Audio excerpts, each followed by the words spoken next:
But just because we find remnants of an ancient civilization doesn't really mean we know anything about them. It's true. Some of them we are just boggled at. Scientists, archaeologists, historians alike. They've struggled to explain a few, and these are some of those few. Let's find out where they're boggled, baffled, and confused. Starting off our list today with the peoples of Nan Madol, who lived approximately 1,200 years ago in the ancient city Nan Madol off Pohnpei, Micronesia, located in the western Pacific, about 2,500 miles southwest of Hawaii. The civilization lived on the east side of the island, but the materials used to build their civilization were only ever available on the west side. And so the people of Nan Madol must have journeyed from one side of the island to the other in order to retrieve the 750,000 tons of heavy basalt they used to construct their intricate structures. By the way, the average modern-day cruise ship only weighs about 250,000 tons, so these materials would have been about triple that. And not only did they have to move these materials, they had to carve and shape and stack them too. I mean, clearly they did a great job, seeing as many of their structures still stand today, but it was also done without any concrete or mortar whatsoever. It's literally just the weight of the stones that have held ritual sites, temples, and tombs together to this day. It is an amazing achievement, but historians truly have no idea how the civilization could have possibly done what they did without the assistance of modern-day technology. It's a true historic mystery. When it comes to mysterious ancient Mesoamerican civilizations, the Mayans are usually the first to come to mind, but probably even more mysterious are the Olmecs. You look up Olmecs on Google Images and you'll see tons of pictures of their beautifully crafted sculptures, but not a whole lot is really known about their culture or why they disappeared. They were one of the earliest civilizations in the Americas, living in what is now southern Mexico, around 1200 to 400 BCE. From what has been left behind, they were a pretty advanced civilization, but even still, so much about them has been lost to time. They're probably most well known for their colossal stone heads, massive sculptures, some weighing as much as 40 tons, often depicting human faces. The fact that the Olmecs transported and carved them without the type of technology we had today is pretty impressive. They may have also developed one of the earliest known writing systems in the Americas, but only a few inscriptions have ever been found, and they're hard to decipher. They seem to influence later cultures though. Their art style, some of their religious symbols, they appear in other Mesoamerican societies that came along after the Olmecs had vanished. So maybe they just dispersed and formed into other societies. Next up, we have the peoples of Gobekli Tepe, an 11,000-year-old ancient civilization in southeastern Turkey, found in 1994, that is believed to have built the world's very first temple. And archaeologists and historians have absolutely no idea how they could have done it. Only 5% of the site has been excavated to date, but so far the ruins of 20 circles of rock pillars, which with each pillar weighing up to 50 tons and most measuring in at almost 16 feet high, engraved with animal carvings and human forms, were located at the site of Gobekli Tepe, with no clues as to how the massive formations could have possibly been erected in the prehistoric world. The structures created at Gobekli Tepe are comparable with the achievements of the Great Pyramids, which came roughly 7,000 years after the first temple was built. While scientists studying the site have absolutely no idea how it came to be, they have theorized that it was used for either ancient rituals or as an ancient observatory. Basically, they have no idea what's going on here. They're stumped and they're confused. What was it? Baffled, bobbled, discum, bobbled. They don't understand. I love the idea of lost ancient civilizations, ones that may or may not have actually existed. Makes you wonder if there's this lost period of time similar to what Robert E. Howard depicted in his Conan stories. One supposedly lost civilization you don't hear about often though is the lost continent of Mu. So according to the story, Mu was a large landmass somewhere in the Pacific Ocean, home to an advanced civilization. The continent is said to have sank beneath the waves thousands of years ago. So a lot like Atlantis. Mu is often said to be pretty much the same as Lemuria as well. The idea of Mu became popular in the late 19th and early 20th centuries thanks to writers like James Churchward. Churchward claimed to have discovered these ancient tablets in India that told the story of Mu. He described it as a highly developed society with sophisticated knowledge of science and technology, but there's said to be no verifiable evidence of Mu or Lemuria.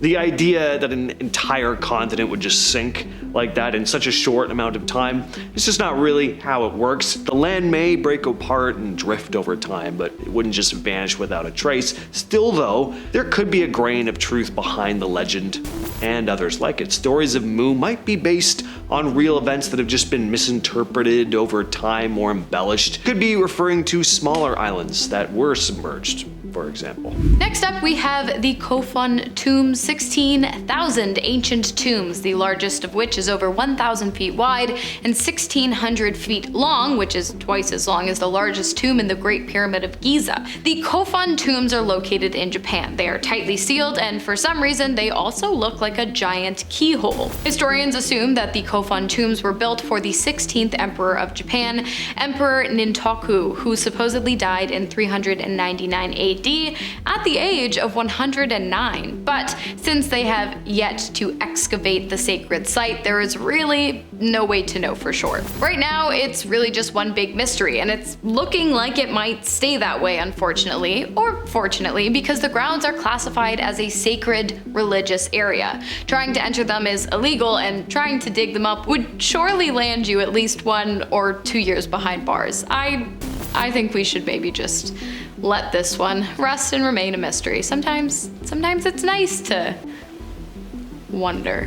Next, we head to China with the Sanxingdui, an ancient culture and archaeological site found in 1986. It's one of the most mysterious archaeological finds in China. Now, there were clues about an ancient society in the area discovered all the way back in 1927, but a much larger scale excavation was carried out in 1986 after workers digging a ditch stumbled on these 2 large pits filled with thousands of artifacts, which turned out to be over 3,000 years old. The Sanxingdui culture produced incredible art and craftsmanship unlike anything seen from other ancient Chinese cultures.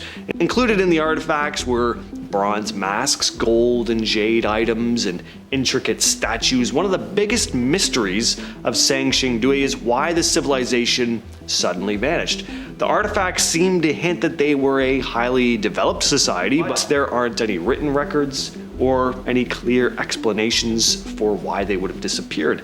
It also seems like they were different from other ancient Chinese cultures. Their art and their artifacts are so unique that they don't seem to fit with the known history and development of ancient China. So when it comes to who these people were and what their culture was like, we really can't say for sure. Next up, we have the Boskop Man, a potential prehistoric, now extinct, human-like species that could have lived as recently as 10,000 years ago and might have had craniums much larger than our own. It is estimated that their brains could have been up to 30% larger than our own, and if that was the case, their IQ would have been around 149.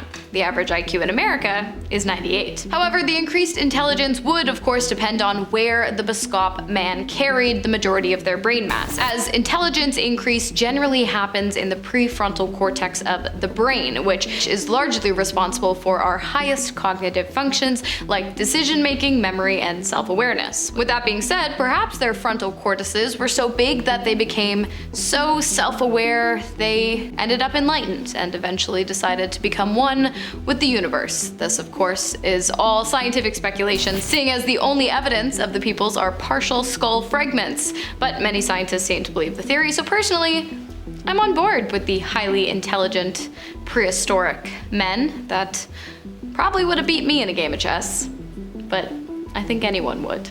I suck at chess. Next on the list, we have the city of Cahokia, which is located in what is now Collinsville, Illinois. At one time, it was a thriving city built by the Mississippian culture. Today, visitors can't explore the city, or what's left of it anyway. There's not much. It is pretty cool though. It just looks like a series of oddly shaped hills, but these hills weren't naturally formed. They're man-made dirt mounds that were once home to thousands of people. Cahokia started as a collection of small villages around 1050 AD, but by 1250, It was one of the largest settlements in the Americas, but then it was mysteriously abandoned or destroyed. We still don't know exactly what happened.